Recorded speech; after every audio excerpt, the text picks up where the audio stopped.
ನಮಸ್ಕಾರ. ನೀವು ಶೇರ್ ಮಾರುಕಟ್ಟೆ ಬಗ್ಗೆ ಸ್ವಲ್ಪವಾದ್ರೂ ಗಮನಿಸ್ತಾ ಇದ್ರೆ ಈ IPO ಅನ್ನೋ ಪದ ಎಲ್ಲೆಲ್ಲೋ ಕೇಳಿರ್ತೀರಲ್ವಾ? ಹಾಗಾದ್ರೆ ಏನಿದು ಇನಿಷಿಯಲ್ ಪಬ್ಲಿಕ್ ಆಫರಿಂಗ್ ಅಂದ್ರೆ? ಯಾಕಿದು ಇಷ್ಟೊಂದು ಸುದ್ದಿಯಲ್ಲಿರುತ್ತೆ? ಬನ್ನಿ, ಇವತ್ತು ಇದನ್ನ ತುಂಬನೇ ಸರಳವಾಗಿ ಅರ್ಥ ಮಾಡ್ಕೊಳ್ಳೋಣ. ಯಾಕಂದ್ರೆ ನೋಡಿ, ಯಾವುದೇ ಹೂಡಿಕೆ ಮಾಡೋಕ್ಕೂ ಮುಂಚೆ ಅದರ ಬಗ್ಗೆ ನಮ್ಗೆ ಸರಿಯಾದ ತಿಳುವಳಿಕೆ ಇರೋದು ತುಂಬಾನೇ ಮುಖ್ಯ.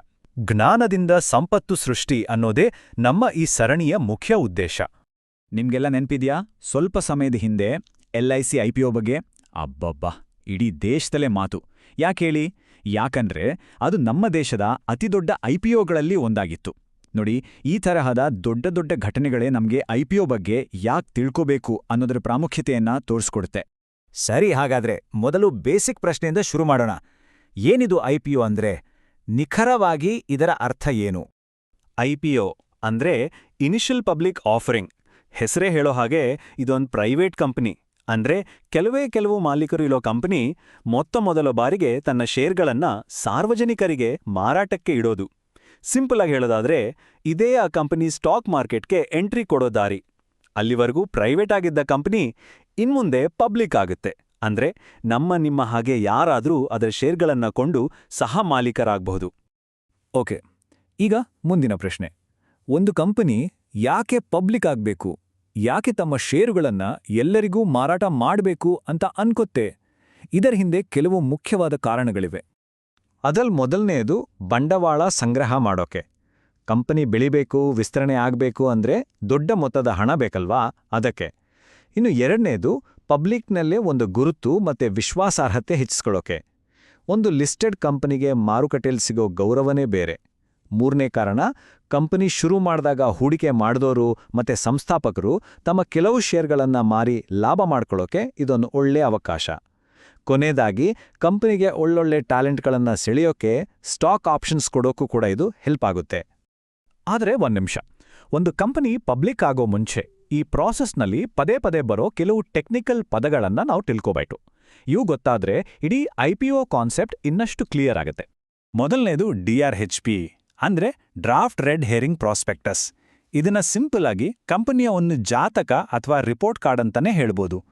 ಕಂಪನಿ ತನ್ನ A to Z ಇನ್ಫಾರ್ಮೇಷನ್, ಅಂದ್ರೆ ಅವರ ಹಣಕಾಸಿನ ಸ್ಥಿತಿ ಏನು, ಬಿಸ್ನೆಸ್ನಲ್ಲಿ ಏನೆಲ್ಲ ರಿಸ್ಕ್ ಇದೆ, ಮತ್ತೆ ಈ IPO ಯಾಕೆ ಮಾಡ್ತಿದೀವಿ ಅನ್ನೋ ಎಲ್ಲಾ ಡೀಟೇಲ್ಸನ್ನ ಈ ಡಾಕ್ಯುಮೆಂಟ್ನಲ್ಲಿ ಬರೆದು ಸೆಬಿಗೆ ಕೊಡುತ್ತೆ. ಎರಡನೇದು ಇಶ್ಯೂ ಪ್ರೈಸ್. ಹೆಸರೇ ಹೇಳೋ ಹಾಗೆ IPO ಟೈಮ್ನಲ್ಲಿ ಕಂಪನಿ ತನ್ನ ಒಂದು ಶೇರನ್ನ ಸಾರ್ವಜನಿಕರಿಗೆ ಇಂಥ ನಿರ್ದಿಷ್ಟ ಬೆಲೆಗೆ ಮಾರಾಟ ಮಾಡ್ತೀವಿ ಅಂತ ಹೇಳುತ್ತಲ್ವಾ, ಅದೇ ಇಶ್ಯೂ ಪ್ರೈಸ್. IPO ಅಲ್ಲಿ ಶೇರ್ ಸಿಕ್ಕಿದ್ರೆ ನಾವು ಕೊಡುವ ಬೆಲೆನೇ ಇದು. ಮೂರನೇದು ಲಾಟ್ ಸೈಜ್. ನೋಡಿ, IPO ಅಲ್ಲಿ ನಾವು ಒಂದೇ ಒಂದು ಶೇರ್ ಬೇಕು ಅಂದ್ರೆ ಅಪ್ಲೈ ಮಾಡೋಕ್ಕಾಗಂಗ. ಬದಲಾಗಿ ಕಂಪನಿ ಒಂದು ಲಾಟ್ ಅಂತ ಮಾಡಿರುತ್ತೆ. ಅಂದ್ರೆ ಇಂತಿಷ್ಟು ಶೇರ್ಗಳ ಒಂದು ಬಂಡಲ್. ನಾವು ಅಪ್ಲೈ ಮಾಡೋದಾದ್ರೆ ಮಿನಿಮಮ್ ಒಂದು ಲಾಟ್ಗಾದ್ರೂ ಅಪ್ಲೈ ಮಾಡಬೇಕು. ಆ ಒಂದು ಲಾಟ್ನಲ್ಲಿ ಎಷ್ಟು ಶೇರ್ ಇರುತ್ತೋ ಅದನ್ನೇ ಲಾಟ್ ಸೈಜ್ ಅಂತ ಕರೆಯೋದು. ಸರಿ, ಈ ಪದಗಳೆಲ್ಲ ಗೊತ್ತಾಯ್ತಲ್ಲ. ಹಾಗಾದ್ರೆ ನಮ್ಮ ಭಾರತದಲ್ಲಿ ಒಂದು ಕಂಪನಿ IPO ತಂದು ಸ್ಟಾಕ್ ಎಕ್ಸ್ಚೇಂಜ್ನಲ್ಲಿ ಲಿಸ್ಟ್ ಆಗ್ಬೇಕು ಅಂದ್ರೆ ಏನೆಲ್ಲ ಸ್ಟೆಪ್ಸ್ ಫಾಲೋ ಮಾಡಬೇಕು? ಬನ್ನಿ, ಅದನ್ನ ಸ್ಟೆಪ್ ಬೈ ಸ್ಟೆಪ್ ನೋಡೋಣ. ನೋಡಿ, ಈ ಇಡೀ ಪ್ರೋಸೆಸ್ನಲ್ಲಿ ಕೆಲವು ಮುಖ್ಯ ಹಂತಗಳಿವೆ. ಮೊದಲಿಗೆ ಕಂಪನಿ ಮರ್ಚೆಂಟ್ ಬ್ಯಾಂಕರ್ಸ್ ಅನ್ನೋರನ್ನ ನೇಮಿಸಿಕೊಳ್ಳುತ್ತೆ. ಇವರು IPO ಪ್ರೋಸೆಸ್ನ ಎಕ್ಸ್ಪರ್ಟ್ಸ್ ಇದ್ದಾಗೆ. DHRP ರೆಡಿ ಮಾಡೋದ್ರಿಂದ ಹಿಡಿದು ಬೆಲೆ ಫಿಕ್ಸ್ ಮಾಡೋವರೆಗೂ ಎಲ್ಲದರಲ್ಲೂ ಇವರೇ ಸಹಾಯ ಮಾಡೋದು. ಆಮೇಲೆ ರೆಡಿ ಮಾಡಿದ DHRPಯನ್ನ ಸೆಬಿಗೆ ಫೈಲ್ ಮಾಡ್ತಾರೆ. ಮೂರನೇ ಸ್ಟೆಪ್ನಲ್ಲಿ ಸೆಬಿ ಅದನ್ನ ಪೂರ್ತಿಯಾಗಿ ಪರಿಶೀಲಿಸಿ ಎಲ್ಲವೂ ಓಕೆ ಅನ್ಸಿದ್ರೆ ಗ್ರೀನ್ ಸಿಗ್ನಲ್ ಕೊಡುತ್ತೆ. ಸೆಬಿ ಅಪ್ರೂವಲ್ ಸಿಕ್ಕಿದ ಮೇಲೆ ಕಂಪನಿ ತನ್ನ ಶೇರಿನ ಪ್ರೈಸ್ ಬ್ಯಾಂಡ್, ಅಂದ್ರೆ ಇಷ್ಟರಿಂದ ಇಷ್ಟು ಬೆಲೆ ಅಂತ ಮತ್ತೆ IPO ಡೇಟ್ಸ್ ಅನ್ನ ಅನೌನ್ಸ್ ಮಾಡುತ್ತೆ. ಆಮೇಲೆ ಶುರುವಾಗೋದೇ ಅಸಲಿ ಆಟ. ಬಿಡಿಂಗ್ ವಿಂಡೋ ಓಪನ್ ಆಗುತ್ತೆ. ನಿಮ್ಮ ಹಾಗೆ ಹೂಡಿಕೆದಾರರು ಅಪ್ಲೈ ಮಾಡ್ತಾರೆ.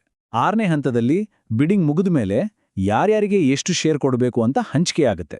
ಫೈನಲ್ ಆಗಿ 7ನೇ ಹಂತದಲ್ಲಿ ಆ ಶೇರ್ಗಳು ಸ್ಟಾಕ್ ಎಕ್ಸ್ಚೇಂಜ್ನಲ್ಲಿ ಲಿಸ್ಟ್ ಆಗಿ ಟ್ರೇಡಿಂಗ್ಗೆ ಓಪನ್ ಆಗುತ್ತೆ. ಈಗ ನೀವು ನೋಡ್ತಾ ಇರೋ ಈ ಚಿತ್ರ ನಾವು ಮಾತಾಡಿದ ಇಡೀ ಜರ್ನಿಯನ್ನೇ ತೋರಿಸುತ್ತೆ. ಒಂದು ಪ್ರೈವೇಟ್ ಕಂಪನಿಯಾಗಿ ಶುರುವಾಗಿ ಕೊನೆಗೆ ಸ್ಟಾಕ್ ಎಕ್ಸ್ಚೇಂಜ್ನಲ್ಲಿ ಎಲ್ಲರೂ ಟ್ರೇಡ್ ಮಾಡೋ ಥರ ಲಿಸ್ಟ್ ಆಗೋವರೆಗಿನ ಕಂಪ್ಲೀಟ್ ಪ್ರಯಾಣ ಇದು. ಹಾಗಾದ್ರೆ IPOನಲ್ಲಿ ಯಾರೆಲ್ಲ ಹೂಡಿಕೆ ಮಾಡ್ಬೋದು? ಎಲ್ಲರಿಗೂ ಚಾನ್ಸ್ ಇರುತ್ತಾ? ಖಂಡಿತ ಇರುತ್ತೆ. ಆದರೆ ಹೂಡಿಕೆದಾರರನ್ನ ಕೆಲವು ವಿಭಾಗಗಳಾಗಿ ವಿಂಗಡಿಸಿರ್ತಾರೆ. ಬನ್ನಿ, ಆ ವಿಭಾಗಗಳು ಯಾವುವು ಅಂತ ನೋಡೋಣ. ಪ್ರಮುಖವಾಗಿ 3 ಕ್ಯಾಟಗರಿಗಳು. ಒಂದು, ರೀಟೇಲ್ ಹೂಡಿಕೆದಾರರು, ಅಂದ್ರೆ RIIs ಅಂತ ಕರಿತೀವಿ. ಎರಡನೇದು ಕ್ವಾಲಿಫೈಡ್ ಇನ್ಸ್ಟಿಟ್ಯೂಷನಲ್ ಬಯರ್ಸ್ ಅಥವಾ QIBs. ಮೂರನೇದು ನಾನ್ ಇನ್ಸ್ಟಿಟ್ಯೂಷನಲ್ ಇನ್ವೆಸ್ಟರ್ಸ್ ಅಂದ್ರೆ NIIs. ಇಲ್ಲಿ ನೋಡಿ ಇನ್ನಷ್ಟು ಕ್ಲಿಯರ್ ಆಗಿ ಅರ್ಥ ಆಗುತ್ತೆ.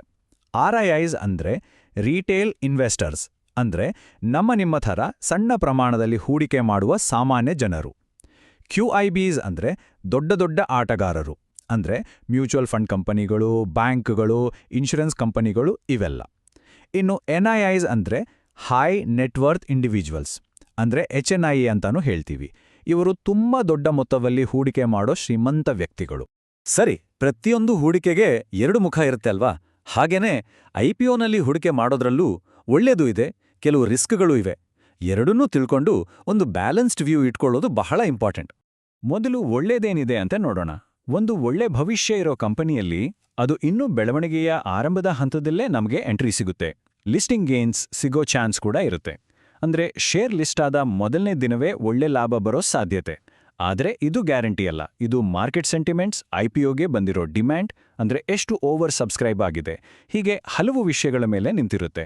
ಜೊತೆಗೆ ಭವಿಷ್ಯದಲ್ಲಿ ದೊಡ್ಡದಾಗಿ ಬೆಳೆಯೋ ಕಂಪನಿಯ ಪಯಣದಲ್ಲಿ ನಾವು ಒಂದು ಭಾಗ ಆಗ್ಬೋದು. ಈಗ ರಿಸ್ಕ್ಗಳ ಕಡೆ ಬರೋಣ. ಕೆಲವೊಮ್ಮೆ ಕಂಪನಿಯ ವ್ಯಾಲ್ಯೂವನ್ನ ಓವರ್ ಹೈಪ್ ಮಾಡಿ ಜಾಸ್ತಿ ಬೆಲೆ ಇಟ್ಟಿರ್ತಾರೆ. ಮತ್ತೆ ಈ ಕಂಪನಿಯ ಶೇರ್ಗೆ ಹಳೆ ಪರ್ಫಾರ್ಮೆನ್ಸ್ ಡೇಟಾ ಅಂತ ಏನೂ ಇರಲ್ಲ. ಲಿಸ್ಟ್ ಆದ್ಮೇಲೆ ಶೇರ್ ಬೆಲೆಯಲ್ಲಿ ವಿಪರೀತ ಏರಿಳಿತ ಆಗೋ ಸಾಧ್ಯತೆ ಇರುತ್ತೆ. ಎಲ್ಲಕ್ಕಿಂತ ಮುಖ್ಯವಾಗಿ ಒಳ್ಳೆ ಡಿಮ್ಯಾಂಡ್ ಇರೋ IPOಗಳಲ್ಲಿ ನಮಗೆ ಶೇರ್ಗಳು ಸಿಕ್ಕೇ ಸಿಗುತ್ತೆ ಅನ್ನೋ ಗ್ಯಾರಂಟಿ ಇರಲ್ಲ.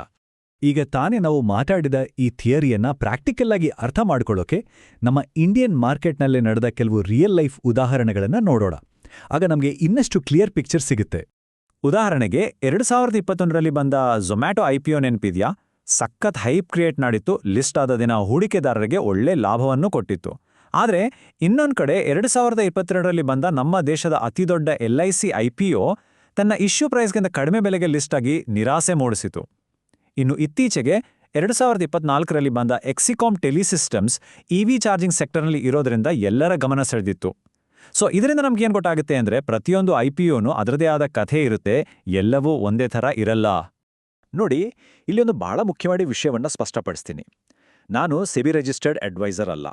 ಇಲ್ಲಿ ನಾನು ಯಾವುದೇ ಸ್ಟಾಕ್ಗಳನ್ನು ತಗೊಳ್ಳಿ ಅಂತ ರೆಕಮೆಂಡ್ ಮಾಡ್ತಾ ಇಲ್ಲ. ಈ ಎಲ್ಲ ಮಾಹಿತಿ ಕೇವಲ ಶೈಕ್ಷಣಿಕ ಉದ್ದೇಶಕ್ಕಾಗಿ ಮಾತ್ರ. ಯಾವುದೇ ಹೂಡಿಕೆ ಮಾಡೋ ಮುನ್ನ ನೀವೇ ಸ್ವಂತ ರಿಸರ್ಚ್ ಮಾಡಿ ಅಥವಾ ನಿಮ್ಮ ಫೈನಾನ್ಷಿಯಲ್ ಅಡ್ವೈಸರ್ ಜೊತೆ ಮಾತಾಡಿ ನಿರ್ಧಾರ ತಗೊಳ್ಳಿ. ಸರಿ, ಈಗ ನಿಮಗೆ IPO ಅಂದ್ರೆ ಏನು, ಅದರ ಪ್ರೋಸೆಸ್ ಹೇಗಿರುತ್ತೆ ಅನ್ನೋದ್ರ ಬಗ್ಗೆ ಒಂದು ಕ್ಲಿಯರ್ ಐಡಿಯಾ ಸಿಕ್ಕಿದೆ ಅನ್ಕೋತೀನಿ. ಹಾಗಾದ್ರೆ ಮುಂದಿನ ಸಲ ಯಾವುದಾದ್ರೂ ಒಂದು ದೊಡ್ಡ IPO ಬಂದಾಗ ನೀವು ಅದರಲ್ಲಿ ಯಾವೆಲ್ಲ ಅಂಶಗಳನ್ನ ನೋಡ್ತೀರಾ, ಯಾವೆಲ್ಲ ಪ್ರಶ್ನೆಗಳನ್ನ ಕೇಳ್ಕೊಳ್ತೀರಾ, ಇದರ ಬಗ್ಗೆ ಸ್ವಲ್ಪ ಯೋಚನೆ ಮಾಡಿ. ನಿಮ್ಮ ಕಲಿಯೋ ಪ್ರಯಾಣ ಹೀಗೇ ಮುಂದುವರಿಯಲಿ. ಮತ್ತೆ ಸಿಗೋಣ.